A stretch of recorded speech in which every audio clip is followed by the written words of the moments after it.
자, 이번 시간에는 우리 민주주의의 기본 원리, 즉 민주주의가 어떻게 작동하는가, 어떤 원리에 의해서 작동하는가 보도록 하겠습니다. 총 5가지를 보게 될 거예요. 국민주권의 원리, 그 다음에 두 번째가 입헌주의의 원리, 그 다음에 세 번째가 권력분립의 원리, 그 다음에 네 번째가 지방자치의 원리, 그 다음에 5번째가 국민자치의 원리, 이렇게 총 5가지를 배울 텐데, 자, 실질적으로는 3가지라고 보셔도 무방합니다. 앞에 그 3가지, 여러분, 자, 국민주권의 원리, 입헌주의의 원리, 그 다음에 권력분립의 원리, 이 3가지가 작동하는 게 민주주의다. 일단, 이렇게 보셔도 되겠고, 거기에 이제 추가적인 게 지방자치와 국민자치니까요. 그것도 이제 살펴보도록 하겠습니다.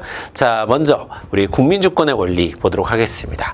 자, 국민주권의 원리는요, 어렵지 않아요. 그렇죠, 여러분? 민주주의는 당연히 주권이 국민에게 있어야 된다라고 하는 건 여러분 다 이해하시겠죠? 자, 그래서 국민주권의 원리라는 거고요. 자, 어렵지 않은데 포인트만 좀 보겠습니다. 자, 주권이 국민에게 있다는 원리예요. 어렵지 않죠, 여러분?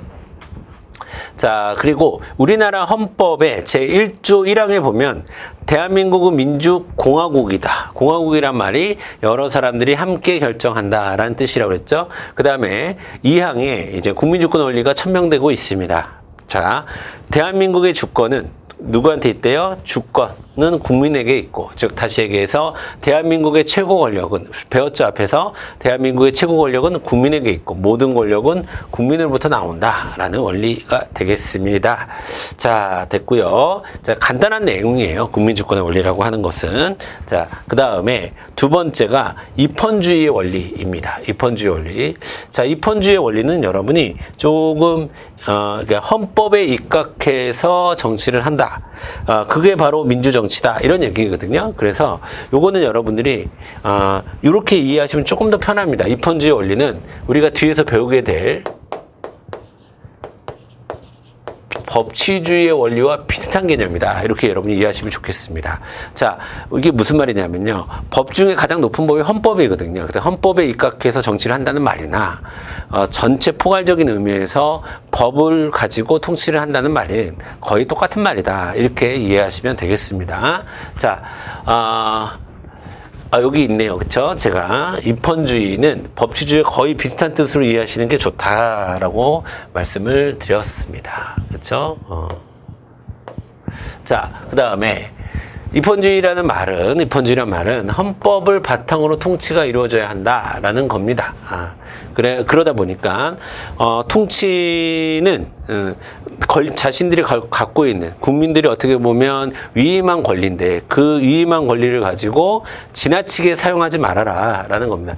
권력 남용을 방지하기 위한 민주주의의 원리다라고 볼 수가 있습니다. 아시겠죠? 자, 요 법치주의는 뒤에서 형식적 법치주의와 실질적 법치주의를 나눠서 이제 공부를 하게 될 겁니다. 그거는 이제 뒤에서 법치주의에서 다시 좀 보도록 하겠습니다. 당연히 우리가 민주주의의 기본 원리라고 할 때의 이 입헌주의는 제가 법치주의와 거의 비슷한 개념이라고 얘기했는데, 특히나 그 법치주의 중에서도 여러분 실질적 법치주의 의 개념에 좀 더 가까운 개념이다라고 이해하시면 되겠습니다. 자, 그 다음이 이제 세 번째가 권력분립의 원리인데, 요게 중요해요. 권력분립의 원리가 중요하겠습니다. 요거는 중요하니까 또 한번 필기로 정리를 해보고, 자, 필기로 정리를 해보도록 하겠습니다. 자, 권력분립.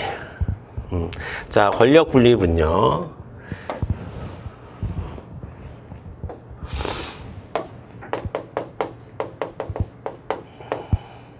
자, 권력이 나눠졌다라는 얘기잖아요. 권력이 나눠졌다. 그러니까 권력을 나누는 것이 효율적이라서 여러분 권력 분립을 하는 게 아니에요. 일단 권력 분립은 효율적이지 않습니다. 효율적인 거는 독재가 가장 효율적이에요. 빠르게 진행될 수가 있거든요. 권력 분립은 좀 귀찮죠. 어떻게 보면 권력이 나눠져 있다는 것은 귀찮고 복잡한 일이 될 수가 있겠지만, 권력이 남용되고 집중되는 것을 막기 위한 소극적인 조치, 즉 어쩔 수 없는 조치다, 이렇게 여러분들이 이해를 하실 필요가 있습니다. 그러면 권력 분립은 크게 두 가지로 우리가 공부를 해야 돼. 하나는 자, 하나는 권력 분립의 이론. 그 다음에 권력 분립의 형태. 이 두 가지로 나눠서 공부를 해야 되는데, 먼저 이론을 중심으로 권력 분립을 봤을 때는 또 두 가지로 나눠서 이야기를 할 수가 있습니다. 이게 지금 아까 제가 사회계약설에서 로크 설명드리면서 유일하게 로크가 권력 분립론을 주장했다. 사회계약자 중에서요. 그렇게 말씀을 좀 드렸었는데, 로크가 주장하는 권력 분립론을 우리가 뭐라고 부르냐면 이권 분립론 이렇게 얘기합니다. 누구라고요? 로크의 이권 분립론이 있고요. 그 다음에 그 뒤에 이제 프랑스의 몽테스키에라는 학자가 있습니다. 그가 이제 지금의 우리가 흔히 얘기하는 권력 분립은 사실은 상권 분립이죠. 상권 분립을 주장한 사람은 몽테스키웨가 되겠습니다. 자, 이권 분립론은 자, 두 가지로 나눠서 두 가지로 구분을 합니다. 권력을. 그래서 입법권과 집행권. 입법권과 집행권. 이렇게 두 가지로 나눠 있다. 근데 사실 집행권이 이제 행정권과 사법권이 다 포함되는 개념이겠죠. 자, 그리고 상권 분립은 입법권은 생략할게요. 입법, 행정, 사법. 이렇게 세 가지로 권력은 나눠줘야 된다라는 게 바로 몽테스키의 상권 분립론입니다.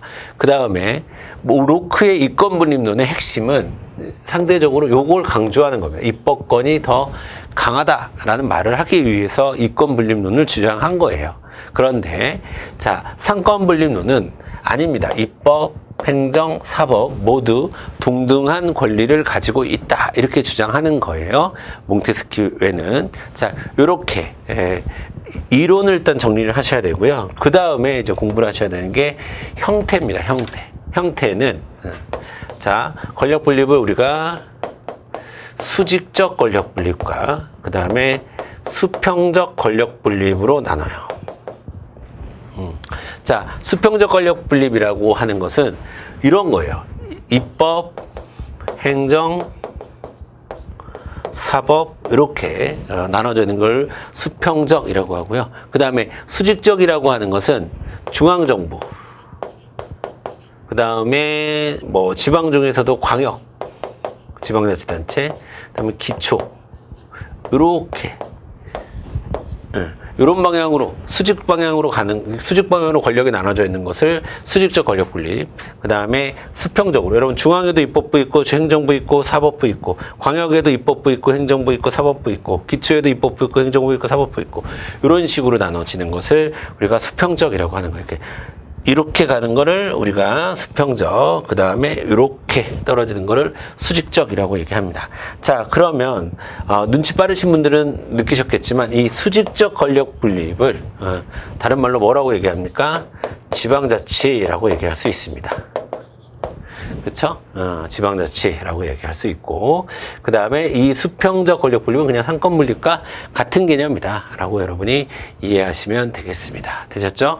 이렇게 우리가 권력 분립을 이해하시면 되겠습니다. 자, 권력 분립이라고 하는 것은, 그쵸?